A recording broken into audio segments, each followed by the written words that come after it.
Swing trading, stock market में swing trading बहुत अच्छा सॉल्यूशन है।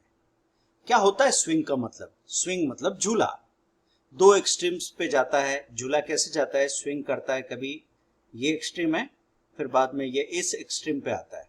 ऐसे हम अगर मार्केट की बात करें तो मार्केट कभी पीक बना रहा है फिर कभी बॉटम्स बना रहा है। आप चार्ट देखते हैं ना, तो चार्ट में आपको क्या दिखता है? ऐसे उसने पीक बनाया, फिर उसने बॉटम बनाई, फिर उसने पिक्स बनाए, फिर उसने बॉटम्स बनाई। अब ये टाइमिंग करना बड़ा मुश्किल है, तो उसी का तो सॉल्यूशन यहाँ पे मिल रहा है आपको कि टाइमिंग मत कीजिए। आप अगर ये सोचे कि यही प्राइस सबसे नीचे है इस पे खरीद लूं और यही प्राइस सबसे ऊपर है इस पे बेच दूं, तो ये बात हाइपोथेटिकल है। ना तो आप बॉटम में बाय कर सकते हैं, ना आप पिक्स पे सेल कर सकते हैं। मालूम ही नहीं पड़ता कब पिक कब बॉटम है।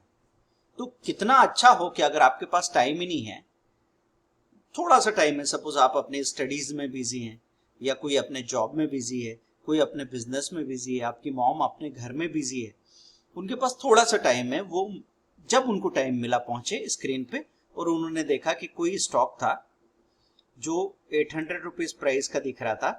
फिर उन्होंने सोचा क्या करें, यहाँ से ये ऊपर जाएगा कि नीचे जाएगा, यही तो बड़ा मुश्किल सवाल है, यही तो नहीं पता है। तो उन्होंने कहा ठीक है, एक काम करते हैं, बाइंग शुरू करते हैं। तो 800 पे उन्होंने कुछ शेयर परचेज कर लिए, सपोज 5 शेयर्स 800 में खरीद लिए। फिर बाजार ऊपर जाएगा यहाँ से सोचा था, लेकिन वो तो नीचे आ गया, 750 हो गया। तब वहां पे हमने 5 शेयर्स और परचेज कर लिए। ठीक है, तो इससे क्या हुआ कि सारा पैसा एक साथ नहीं लगाया आपने, टुकड़े टुकड़े में लगाया। अब अगले दिन हमको दिखता है कि ये 750 वाला जो शेयर हमने ले रखे थे, अब वो तो शेयर तो सारे एक ही है, 750 से वो कितना हो गया, वो चला गया 785। तो आपने जो शेयर नीचे खरीदे थे उनमें से 5 में से 3 शेयर आपने सेल कर दिए और बाकी रखे हैं। उसके बाद फिर बाजार नीचे आ जाए, ये पॉसिबल है। फिर ये लुढ़क के हो सकता है 720 हो जाए, कोई भरोसा नहीं ना, बाजार तो कितना भी गिर सकता है। तो जो पैसा आपने फ्री किया था उसी पैसे से दोबारा अगर आप यहाँ पे खरीदना चाहें तो पॉसिबल है। उसके बाद बाजार में तेजी आ गई, फिर ये 790 हो गया, फिर बाजार में और ज्यादा तेजी आ गई। जैसे अभी आपने निफ्टी को देखा ना, लगातार तेजी आती जा रही है, वो अपना ऑल टाइम हाई तोड़ने की बात कर रही। तो यहाँ पे 840 हो गया, आपने वहां पे कुछ शेयर बेचे और 2 शेयर तो फिर भी रख लिए कि चलो जो भी होगा देखेंगे। बाद में वो 920 हो गए, वहां पे बिके।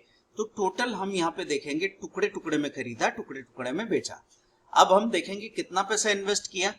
तो टोटल समझ में आया कि हमने इन्वेस्ट किया है 7800, सपोज ऐसे ही मैं एग्जांपल दे रहा हूं, और जो बिका है तो टोटल हमको पैसा मिल रहा है 8800। तो कितना पैसा कमा लिया हमने? 1000 रुपीज। 7800 के इन्वेस्टमेंट पे हमने 1000 रुपीज कमा लिया, क्योंकि 7800 से 8800 हो गया। अब ये 1000 रुपीज को हम परसेंटेज में देखेंगे कि 1000 बाय 7800 तो कितना हो जाएगा, वैसा यहाँ पे देखा जाएगा। दिस इज मोर देन 10%, है ना, 13-14% के आसपास ये हो जाता है। 13-14% का रिटर्न आपने कितने टाइम में कमाया? अगर ये 1 वीक में हो गया तब तो बहुत अच्छी बात है। मैं तो कहूंगा ये 1 मंथ में होगा तो भी 13-14% कम नहीं है ना, क्योंकि एक महीने का अगर 13% आप कमा लेते हैं तो पॉसिबिलिटी है कि 12 मंथ्स में तो आप 150% का रिटर्न भी ले सकते हैं। इस तरीके से कैलकुलेट करके बिजनेस होता है। स्विंग ट्रेडिंग की सबसे अच्छी बात क्या है? अगर ये इतना ही अच्छा है, सब लोग क्यों नहीं करते? क्योंकि वो इंट्राडे ट्रेडिंग में चले जाते हैं, उनको भरोसा नहीं होता और जल्दी जल्दी पैसा कमाने की इच्छा है। तो वो चाहते हैं कि 20,000 की कैपिटल हो तो 80,000 का ट्रेड करने को मिले मार्जिन ट्रेडिंग में, इसलिए वो इंट्राडे करते हैं। लेकिन आप इस बात में गलत हो सकते हैं कि ये शेयर 1 घंटे में बढ़ेगा कि नहीं बढ़ेगा, लेकिन 3 दिन या 7 दिन का टाइम दिया तो नीचे जाके भी ऊपर चला जाए, ये पॉसिबल होता है। इसलिए स्विंग ट्रेडिंग एक बहुत ही अच्छा तरीका है स्टॉक मार्केट में।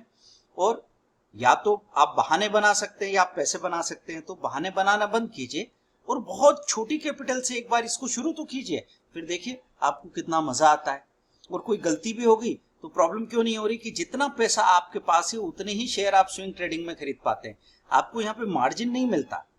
इंट्राडे में आपको 4x मार्जिन मिलता था, यहाँ पे आप 10,000 आपके पास है तो 10,000 की शेयर खरीद पाएंगे। तो जब आपको कम शेयर खरीदने को दिए जाते हैं तब आपको बुरा लगता है, लेकिन बाद में जब नुकसान होता है तो आप थैंक यू बोलेंगे, क्योंकि आपको लॉस भी कम हो रहा है। तो समझ में आया आपको स्विंग ट्रेडिंग क्या चीज है, कि आप आने वाले 10 दिनों में टुकड़े टुकड़े में कोई अच्छा सा शेयर स्टडी करके तसल्ली से खरीदें, फिर जब वो बढ़ने लगे तो टुकड़े टुकड़े में उसको बेचें और फिर कैलकुलेट करें कि इतने समय में आपने कितने % का रिटर्न कमाया। और आपको स्टडी करने का पूरा टाइम मिलता है, कोई घबराहट नहीं रहती, कोई स्ट्रेस नहीं रहता, ये आपकी स्टडी को या बेसिक प्रोफेशन को डिस्टर्ब नहीं करता। तब आप ट्रेडिंग को अच्छे से एंजॉय कर पाते हैं और इन्वेस्टिंग की तैयारी भी सबसे अच्छे से होती है। एक ट्रेडर की, इंट्राडे ट्रेडर की इन्वेस्टिंग की तैयारी नहीं होती, लेकिन स्विंग ट्रेडर की इन्वेस्टिंग की अच्छी खासी तैयारी होती है। तो एक ही रास्ते पे आप चल रहे हैं, जहां आपको अल्टीमेटली पहुंचना उसकी तैयारी अभी से हो तो कितना मजा आएगा। Thank you.